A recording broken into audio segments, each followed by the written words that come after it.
Óscar Esteban, director de ventas para España y Portugal de Fidelity. Bienvenido, Óscar. Muy buenos días, muchas gracias. Y también nos acompaña David Tomás Navarro, gestor de renta variable de Ambank Wealth Management. David, buenos días. Muy buenos días. Bueno, como veis, a punto de cerrar el primer semestre del año, la fotografía del mercado, el contexto en el que está moviendo el inversor, Óscar. Pues bueno, se está moviendo en un contexto de esta inflación, que es una realidad que se ha visto exacerbada por toda la invasión de Rusia en Ucrania, que ha hecho que los crecimientos vayan más a la baja y que la inflación se haya disparado. Y ahora mismo estamos en ese impasse de decir qué es lo que va a venir después, si va a venir un aterrizaje suave o un aterrizaje más forzoso, y eso obviamente genera incertidumbre y genera que los inversores pues estén ahora mismo en un plan de cautela, ¿no?, para también ver qué es lo que están haciendo o qué van a hacer los bancos centrales. Ese es el contexto en el cual estamos actualmente, ¿no? David. Pues un primer semestre duro para los inversores, la verdad, ¿no? Y además daba igual que hiciera renta fija o renta variable, prácticamente no te has podido esconder de las rentabilidades negativas. Y como apuntaba Óscar, pues una vez digamos dado ese revolcón de este primer semestre, pues a ver si este segundo semestre, entre los bancos centrales, los precios de las materias primas, pues vamos dibujando una especie de no recesión, o por lo menos no entrada en recesión, que es lo más importante de cara a final de año. ¿Cómo construir carteras en este contexto para conseguir rentabilidad? Renta fija, renta variable, bonos soberanos, bonos ligados a inflación, es decir, tanto se está moviendo alrededor de cuáles son las opciones. ¿Cómo lo estáis viendo desde Fidelity? Bueno, obviamente para construir tu cartera necesitas saber cuál es el perfil de inversión, el horizonte temporal principalmente. La inversión tiene que ser medio a largo plazo. Sí que es verdad que lo que hemos sufrido, sobre todo en la parte de renta fija, este inicio de año ha sido el peor inicio de año de una renta fija en muchísimos años. Y está creando actualmente oportunidades, ¿no? Oportunidades que hace 6 meses no se contemplaban en la parte de renta fija, con lo cual construir una cartera con todo tipo de activos, también incluidos la renta fija, ahora sí que empieza a tener sentido, porque estamos viendo valoraciones más atractivas que anteriormente, como he dicho, y también en la parte de renta variable con una diversificación interesante sí lo puedes hacer, ¿no? Pero es verdad que actualmente el contexto nos hace ser ahora mismo cautos, estamos más infraponderados en renta variable y también en renta fija, pero sí que estamos empezando a picotear de cosas que se están poniendo a un precio atractivo. La renta fija corporativa, que he comentado anteriormente, también la renta fija a gobiernos de Estados Unidos, por ejemplo, y en renta variable hay algunos mercados que les han castigado bastante, o algunos sectores y algunas compañías que sí empezamos a ver valor. David.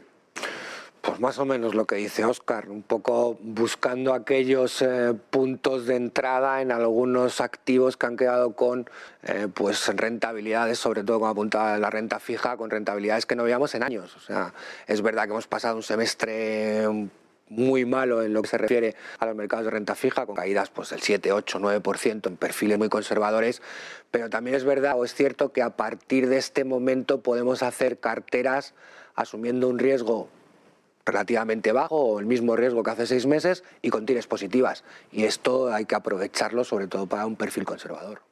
¿Llega el Banco Central Europeo? ¿Cómo veis el mercado europeo en el que el Banco Central parece que llega un poquito más tarde que Reserva Federal, pero también estaba en una situación económica diferente? ¿Cómo veis la economía europea, sobre todo para este segundo semestre y 2023, con ese contexto de subidas?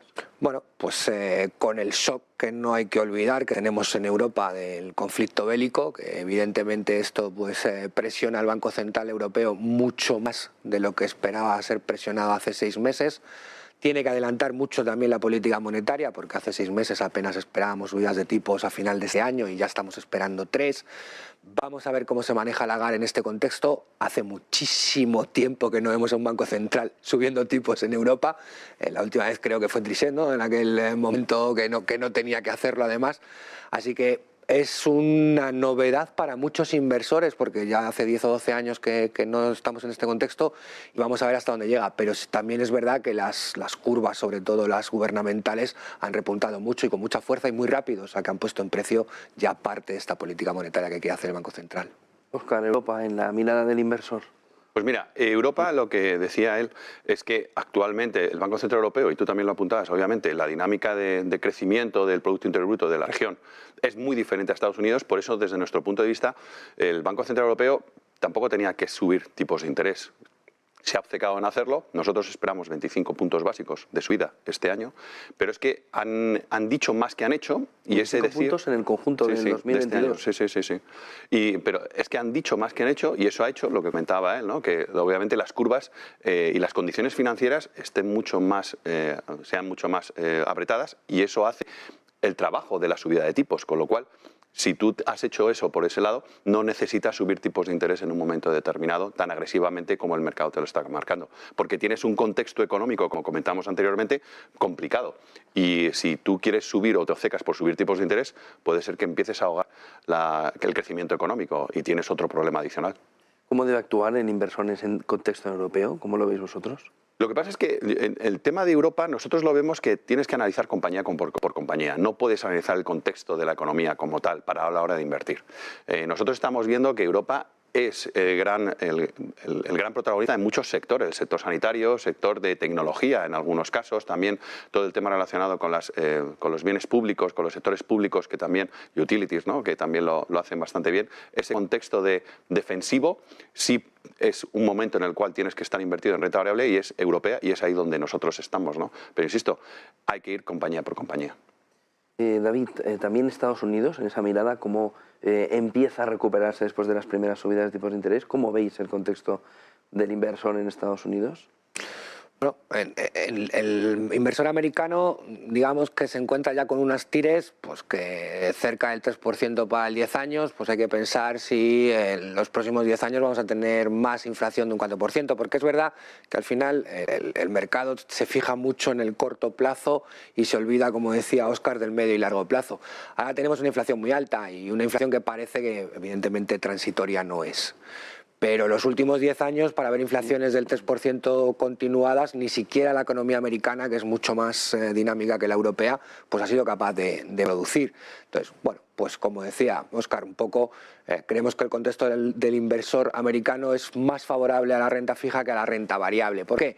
Porque a diferencia del negocio europeo, que como estoy totalmente de acuerdo, no es homogéneo, hay que mirar compañía por compañía, la renta variable en Estados Unidos todavía está cara.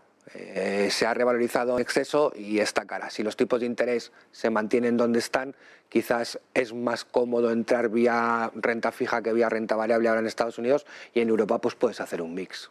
Óscar.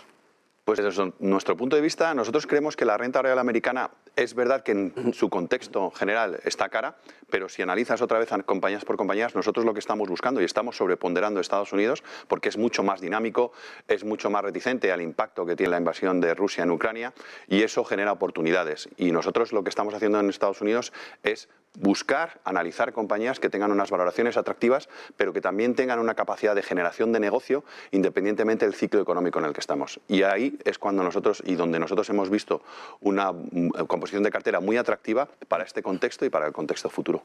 China lo tenemos ya saliendo de esos confinamientos. ¿Cuál es la visión sobre China?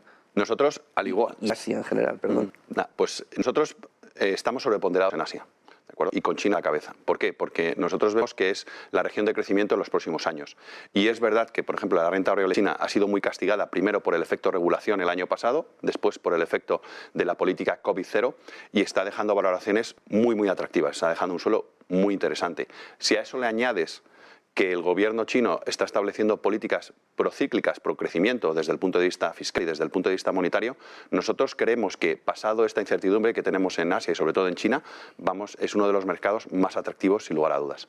Es decir, que esa bajada de tipos de interés, que es una isla en medio del océano de China, puede ser un revulsivo también para el inversor. Sin lugar a dudas, y también un incremento en el gasto fiscal, en el gasto de infraestructuras que nosotros esperamos. Ya lo hicieron a principios de año y esperamos también que en verano también ocurra.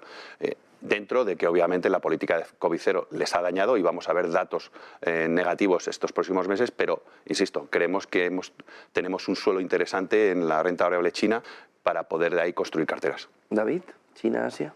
Completamente. Aquí sí que estoy completamente de acuerdo con Óscar.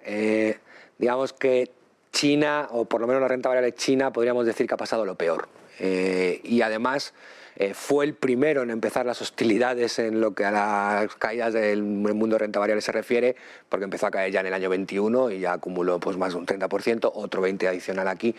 Todo tiene un precio, y aunque, como decía Óscar, la política de COVID-0 les está llevando a unos datos, unas dinámicas económicas pues no conocidas en China. Sí que es verdad que el precio al que ha llegado la renta variable china permite para un inversor de medio y largo plazo, si se escapa del ruido del corto plazo, empezar a posicionar su cartera no solo en China, sino en toda la región, porque claro, China evidentemente va a tirar de ella. Para terminar, Óscar, ¿oportunidades que veis en el mercado con todo este contexto que hemos visto? Pues mira, nosotros las oportunidades actualmente, o como estamos comentando a los inversores, nos parece interesante volver otra vez a los inicios de la inversión, que es buscar compañías de dividendo, aristócratas del dividendo, que tengan unos dividendos saludables, porque tienen una generación de ingresos estable y no tienen que pedir prestado para pagar ese dividendo.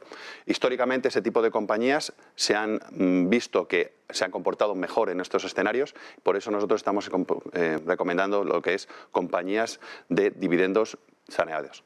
Por otro lado, la parte asiática nos parece muy interesante y es ahí donde nosotros nos estamos enfocando también y encontrando oportunidades en Estados Unidos, tanto en la parte de renta variable como en la parte de renta fija. David, aristócratas del dividendo también, clave fundamental. Sí, claro. O sea, cuando hay inflación, lo que trata el inversor es de traer todo el dinero que pueda al presente para no sufrir esa inflación futura. Y lo que hace 5 o 6 años comprabas ese revenue growth, ese crecimiento de ingresos, pues ahora lo que compras es el crecimiento de la caja y eso se ve en el dividendo. Así que sí, evidentemente es lo que tienes que tener y al final vas un poco hacia ese mundo de infraestructuras, concesionarias, farmacéuticas, utilities, que te da un poco pues ese carácter defensivo en la parte de renta variable. Pero lo que sí que creemos es que los inversores de renta fija, sobre todo aquellos que han tenido la suerte o la inteligencia de estar en liquidez durante estos últimos meses, empieza a haber negocios y compañías muy atractivas. Hablabais de China, por ejemplo, y con su regulación.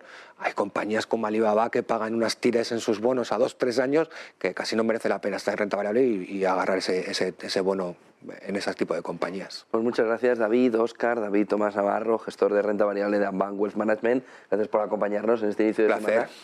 Y también a Óscar Esteban, director de ventas para España y Portugal de Fidelity. Gracias por acompañarnos. Muchas gracias a vosotros. Buen día, buena jornada, buen negocio, buena semana.